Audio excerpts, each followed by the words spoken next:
Hello Momsers! For today's video, gagawa tayo ng tutorial kung paano ko ginagawa ang tulip made of fuzzy wire. For the petals, we'll need 8 fuzzy wires. Tutupiin lang po natin yung first fuzzy wire ng 2 beses. Single bud lang pong gagawin natin dito. Ganyan po.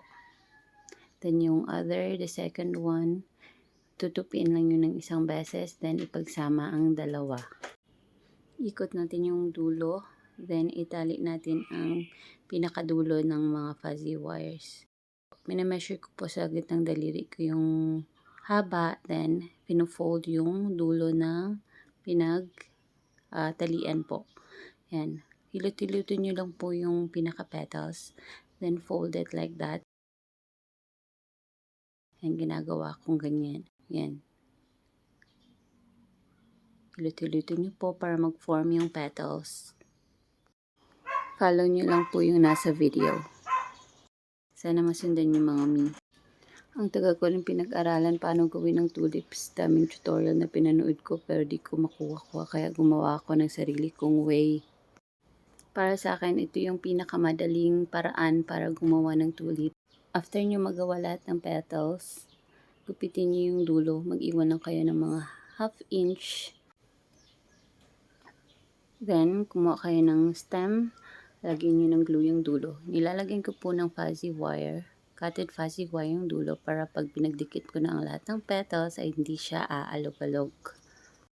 Pinipair ko yung mga petals, then pinagdidikit ko yung 2. Ayan, nilalagyan ko ng glue. Bale, 4 na petals ang ginagawa ko sa single bud. Ayan, pinagdidikit ko muna ng ganyan. Ayan. Then, lalagyan ko ng glue yung stem na may fuzzy wire. Dinidikot ko sa first pair ng petals. Hintayin nyo po munang matuyo ng konti. Saka nyo po ididikit yung another pair ng petals. Para sa akin na beginner, ito yung pinaka-easiest way para mag-uniform yung mga sizes ng petals.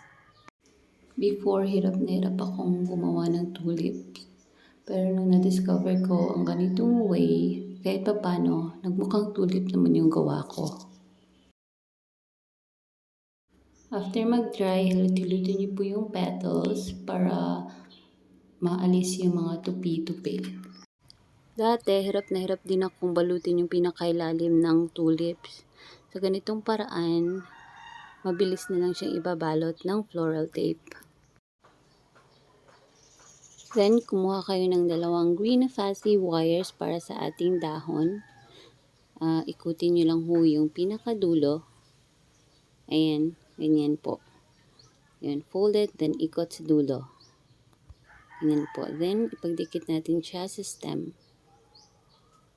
Dikit natin ng floral tape. Ang ganyan. Marami namang pong way kung paano ginagawa ang tulips. Nasa sa atin na lang ho kung saan tayo mas nadadalian, kung paano gawin.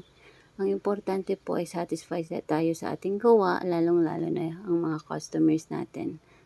And that's it. Tapos na po ang ating single bud na tulip. Sana po may natutunan kayo. Maraming salamat po. Kita tayo sa susunod na video. Have a good day. God bless.